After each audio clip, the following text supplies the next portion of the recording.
Continuamos del dicho al hecho con Eric Rojas, joven que proviene de las comunidades de Villa de Pocho, que además de tener actividades de esa comunidad de cría de ganado menor y de ovejas, ¿verdad? Hilar y tejer era como algo habitual.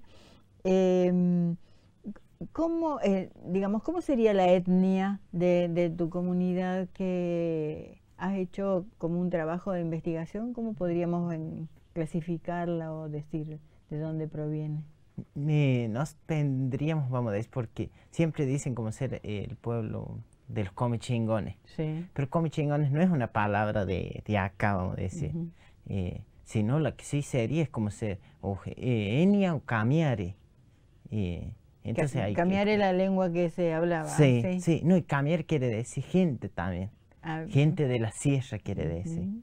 Entonces esa es como una autodenominación. Yo me digo como así gente de la sierra. Entonces cambiar eso, gente de la sierra. Y los indios están más al norte, también más bajan en la pampa, todo así, para las pampas. Entonces, este grupo de familias que cuando en la escuela les hacen, o cuando vos empezás a preguntar o a armar tu árbol genealógico, no encuentran una fecha, digamos, en que se ubicaron, sino que por generaciones y generaciones han vivido en ese lugar. ¿Qué te parece que mantienen de esa cultura ancestral? ¿Qué rasgos, qué cosas encontrás? Y pongámosle, no solamente el tejido, vamos a decir, que el tejido también es algo que se viene perdiendo y mucho, vamos a decir, ha sido algo muy fuerte, pongámosle, hay 3 generaciones vivas ahora, vamos a decir, la mía, mis padres y mis abuelos. Bueno, hasta mis abuelos era muy fuerte eso, y también era muy fuerte por ahí la parte de negar parte de la identidad y otra vivirla. Bueno, la generación de mis padres, ellos no hay porque fue la que también emigró y la que se quedó también y tomó y arraigó muchas cosas. Y mi generación, que es la que está también buscando irse. eh, y bueno, eh, de lo que sí mantenemos es como ser muchas, por ahí, palabras, costumbres, algunos rituales que cada familia tiene, pero que no son muy comentados y no son muy para afuera. Hay uno que yo siempre trato de rescatar, que es como nuestra ceremonia que tenemos, no creemos, vamos a decir nosotros, así como en la Pachamama, pero sí tenemos una forma de agradecer a la tierra y es una ceremonia que está muy ligada antes con las ovejas, con las cabras, con las yeguas, con todo eso, y que se hacía para abril por ahí, que es también la señalada, le han dicho, y ahora se cambió por la yesha. Pero ¿qué pasa? La yesha y la señalada son dos diferentes. La yesha viene mucho más de los hijos de los inmigrantes y no contempla la espiritualidad. La espiritualidad, que es eso que uno siente más como el agradecimiento hacia el animal y hacia la misma tierra que le da, vamos a decir. Y bueno, y la señalada esa que teníamos, vamos a decir, que han sabido hacer allá, era uno que se le cortaban así las orejitas a los animales y como que se los entregaba a la tierra y que se los pedía que los cuide ella y que nunca deje que se pierdan y que también que ahí uno le intencionaba lo que uno quería y que también que la tierra le devuelva a uno como uno le está dando antes. Y hay como ceremonias así de las familias ofrendarle a la tierra, como bueno, hemos visto también en las comunidades del norte, de ofrecerle a la tierra, devolverle lo que uno le va a sacar, digamos, y Sí, nos va a dar. sí, Ustedes pero tiene también. que ver mucho más con los animales. Bien. No Y el agua cómo está presente en la ceremonia o como en la vida cotidiana? no, antes con el agua, dijera, hasta hace pocos años, vamos a decir, sufríamos mucho el agua, vamos a decir, que faltara el agua para los animales. Eh, pero ahora nos falta peor, dijera, pero pongámosle, con las perforaciones, todo eso, vamos a decir, perforaciones que hay cerca ahí, tenemos agua constante, pero antes teníamos, pongámosle, de los mismos arroyos del río Pachango, pero siempre se secaba, vamos a decir. Y vamos a decir, entonces es muy importante porque el agua guía como nuestra vida. Antes teníamos como más opciones de qué es lo que hacer si nos falta el agua. Ahora como estamos más encerrados y los campos se van cerrando, ya no, cada vez nos va quedando menos. Vamos a decir, también se va cortando esa relación sagrada que teníamos con el agua que corre. El agua y las épocas con los animales marcan un calendario. Y a través si tuviéramos que hacer una línea de tiempo con tu comunidad, ¿cómo es el calendario? Pongámosle en el tiempo de así de verano, nosotros tenemos animales más arriba. Y a medida que va siendo el invierno nos vamos bajando, vamos a decir, para abajo, porque se va poniendo, vamos a decir, menos frío. Arriba se pone muy frío, entonces abajo es más. ¿Cómo a qué altura están más o menos? Sobre los 1000 y algo. Porque ya la pampa no se considera una pampa de altura porque está sobre de los 1000 metros de nivel de costa. Y algo que no se tiene por ahí muy en cuenta es que, bueno, yo también estuve estudiando agricultura, que es una pampa de altura y que no es muy propia para la agricultura, que fue una de los ¿cómo que se llama? Así hay que decirlo también porque esto es de la historia. Fue uno de los, como de las fundamentaciones que se usó, vamos a decir, para sacarnos la tierra, que nosotros hacíamos un mal uso de las tierras al producir ganado. Entonces que cuando no es por cosa de desmerecer nada, vamos a decir, pero con la agricultura que se iba supuestamente a utilizar al máximo, pero ya se está viendo que no es así. O sea, la tierra era utilizada para la cría de ganado. Sí, y se iba artesanal, moviendo. digamos, familiar, una producción familiar, con todas las otras actividades que derivan del ganado, la lana, el tejido. A partir de que llega gente de afuera, decide y que aparecen como dueños y divisiones de los territorios, deciden desarrollar la agricultura y sobre todo, bueno, de la transgénica, con todo lo químico y la transformación de la tierra y la utilización del agua para riego. O sea... Sí, es un problema que nos va a venir también afectando, porque qué es lo que ha hecho en los últimos años, y bueno, es algo que se habla como más interno dentro de allá. Nosotros vemos que para nosotros hay reglas desde los estados que nos van diciendo, y para otros la ley no es pareja. No. Claro, no es para todos, no. Es para algunos. Sí, bien. Sí. Cuando en realidad nosotros que conocemos cómo es el manejo ancestral del agua, vamos a decir, sabemos que hay límite del uso del agua, vamos a decir, ¿quién más vamos a decir para saber hasta cuándo se usa el agua que nosotros que llevamos en esta tierra más de 500 años viviendo?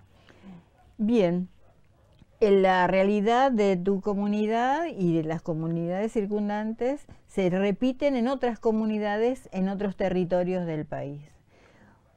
Hubo legislación específica y la reforma de la Constitución de 1994, 96, no recuerdo exactamente, donde se reconocen los derechos de los pueblos originarios. ¿De qué? En las comunidades que existían en Córdoba, ¿pasó ese proceso, digamos, esa lucha o esa conquista de derechos de parte de las comunidades? No, de la mayoría no. Porque de hecho existe ahí cuando se hace la reforma, se dice que se tiene que hacer el relevamiento territorial que se llama, que es algo sumamente importante. Y Córdoba es una de las provincias que desde los estados más se atrasa el relevamiento territorial. ¿Qué es, así en palabras más brutas, el relevamiento territorial? Es como ir y decir, bueno, quiénes, pongámosle, están en estas tierras y quiénes han sido los dueños ancestrales de esta tierra y qué es el manejo de esta tierra. Córdoba, por negocios, vamos a decir, hay que decirlo así, agrícolas y inmobiliarios, está frenando eso y vamos a decir, por lo tanto, también frena el desarrollo de las comunidades y vamos a decir, y las quieren afuera de eso. Así es, y De alguna manera han conformado, se han agrupado las distintas comunidades, han ido a los institutos de aborigen, de estudios aborígenes y demás. ¿Qué movida han hecho? ¿Han hecho algo? Sí, estamos en organizaciones, vamos a decir, dentro Sí. de Córdoba, en organizaciones territoriales que se llaman, donde convocan a las autoridades máximas de cada comunidad. Y bueno, se trata, porque bueno, cada comunidad tiene una realidad diferente, de que, vamos a decir, de que todos acuerden en algo, y bueno, y algo que nos reúne a todos como ser es los CPI que se llaman, que son de dentro de esas autoridades que hay en las provincias, el Estado, vamos a decir, nosotros las comunidades, elegimos a uno de nosotros mismos, Una especie de delegado. claro, para que vaya y hable con el Estado de nuestras problemáticas. Entonces ese es uno vamos a decir, cuando nos reunimos, vamos a decir, todas las comunidades, y esa es una vez, así como más, si se le podría decir que tiene que ver algo con el Estado, pero fuera de eso también nos reunimos para ver las realidades y por ahí compartir cómo es que las solucionamos también. Así. Bien. Estamos hablando de la región de Pocho, pero más hacia el departamento Cruz del Eje ha habido también conflictos que tienen que ver con la tierra y con la propiedad de la tierra y el desalojo, muchas veces violento, de los antiguos habitantes de determinados territorios. ¿Ustedes han sufrido esos desalojos violentos? No, de nuestra parte no, vamos a decir, porque hay una, vamos a decir, las familias tienen como, ha habido un ordenamiento territorial. Tienen como título de propiedad. De propiedad, sí. ¿Comunitario? Por estrategias, sí. que ha habido antes comunitarias, vamos a decir, de las mismas personas, vamos a decir. Sí. Pero también hay partes, vamos a decir, que vamos a decir, seguimos haciendo el uso comunitario y otras partes que las maneja cada familia. Claro, porque la ley, a partir de esta reforma de la Constitución, reconoce un territorio que es de la comunidad, Sí. que no se puede vender, no se puede transferir, no se puede fragmentar, Sí. que es de la propia comunidad. Así. Que no siempre se respeta. No. Vamos a decir, de parte de intereses externos a las comunidades no se respeta, porque para las comunidades es nuestra vida eso. La misma tierra en la que pisamos, vamos a decir, en la que nacimos. ¿Y es mucha la población que son descendientes de los pueblos originarios? ¿Ha habido como un registro? Sí, acá en el valle es muchísima, porque hay algo que acá en el valle por ahí nos olvidamos, es que nosotros venimos en la zona detrás de la sierra, es donde hubo más pueblos de indios, vamos a decir. Entonces hay muchos apellidos que son reconocidos acá en Costa. Pero hay una diferencia entre yo me reconozco y no me reconozco, vamos a decir, porque yo, pongámosle, puedo venir todo mi ADN, vamos a decir, indígena, y tener muchas cuestiones ligadas a mis antepasados, pero yo no reconocerme. Y eso lo que hace es que me quita derecho, vamos a decir, ante el Estado. Porque que yo no me diga que vamos a decir, que soy indígena, eso me quita derechos, vamos a decir. Ya que entras a la sierra, la mayoría de la población es indígena, vamos a decir, así. Pero no se reconoce, vamos a decir. Bien. ¿Y cómo es el trabajo de recuperación de la identidad? ¿Cómo lo ves? Es muy difícil y es muy territorial también, depende eso de cada lugar, vamos a decir, pero es muy difícil. Y yo siempre le digo que tienen que empezar desde ese lugar. Los otros lugares pueden acompañar, pero tiene que tener esa identidad del lugar. Bien. Ahora vos, esta es la oportunidad a través del municipio de Cura Brochero y también por invitación del municipio de Mina Clavero, de que tomes contacto con personas donde la mayoría probablemente no sea descendiente de comunidades originarias, pero para vos transmitir tu cultura, ¿no? ¿Cómo lo ves? ¿Como una militancia, como un trabajo, como un mandato que tenés? ¿Cómo te sentís? ¿Cómo lo ves a eso? Yo le decía, le invitaba a a la Blanca Márquez, que está en Las Palmas, ella Sí. trabajando ahí. Bueno, y le decía que viniera a acompañarme para el acto, ella como autoridad de allá, porque para mí era muy importante, igual que doña Etelvina, que es tejedora de las ticas. Le digo porque es re importante para nosotros que nos reconozcan desde los estados nuestro saber, que en este caso pongámosle el textil. Pero para mí ha sido un gran logro porque yo esto lo vengo luchando hace muchos años, pongámosle, desde que iba al secundario, desde que se reconozca el saber en el secundario, también en el Mirador hacían un trabajo importante con lo que es la artesanía.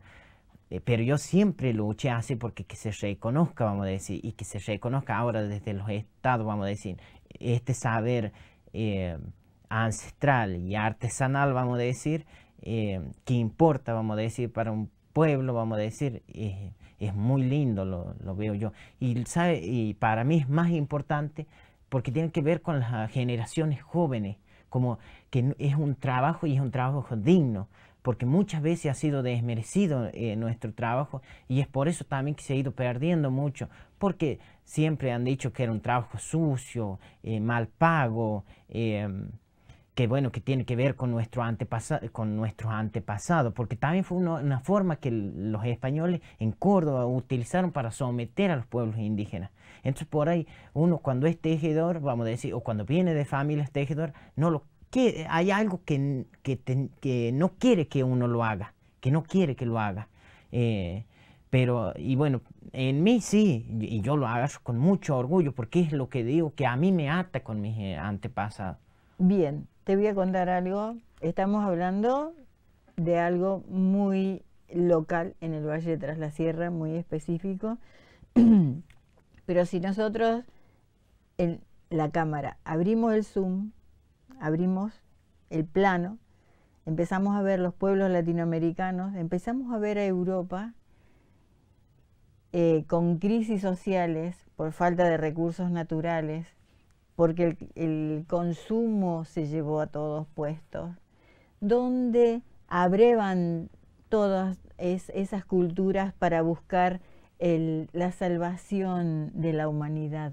¿Dónde van? Van a la sabiduría de los pueblos originarios. En este momento hay mucha gente en Europa, en otros países que están agobiados, no encuentran solución y encuentran una fuente de saber por la conexión que tienen con la naturaleza, con la madre tierra, con el agua. Así que es muy importante el trabajo que haces y probablemente en tus manos esté el futuro, en vos y en todos los que piensen y actúen como vos, el futuro de nuestra región. Te felicito. Muchas gracias. Gracias. Bueno, a todo esto vamos a invitar a los que quieran conocer y charlar con Eric. Vas a estar en la MUNI, por invitación de la MUNI de Villa Cura Brochero, para instalar un verdadero telar ancestral, como se tejía antes, tus Sí. abuelas. Que es hay que hacer un patio. Primero es necesario el patio, ¿verdad? Claro, porque va afuera. Claro, ¿y cómo se prepara el lugar? ¿Qué características tiene que Tiene tener? que ser amplio porque van como 6 metros, vamos a decir, el telar. El telar que se usa ahora, vamos a decir, es el telar criollo, vamos a decir, que viene de eso, criollo. Es una parte tiene indígena y una Un parte... mestizo, Sí, un telar mestizo. sí. Sí. Bueno, antes lo que se usaba antes era el telar de estacas acá, se usaba. Que todavía, vamos a decir, sí lo usan algunas tejedoras, lo conocen, que es el telar que se usa para hacer fajas ahora nomás. Pero ese es el verdadero telar indígena. Y el otro que es un marco nada más. Esos son los telares indígenas que tenemos. Y bueno, pero más se reconoce el telar criollo también, pero sin embargo las técnicas, el saber de cómo teñir, el saber cómo hilar, todo eso nos viene de nuestros antepasados indígenas. Y de qué planta sacar color, todo eso. Y bueno, es largo el telar y es ancho, tiene como 1 metro, vamos a decir, de ancho y por 6 de largo. Es en lo que sacan las telas de los ponchos y las colchas. Y que es lo más las largo. mantas. Sí. ¿Hay también un lenguaje particular en los dibujos? ¿Tienen significados particulares los dibujos?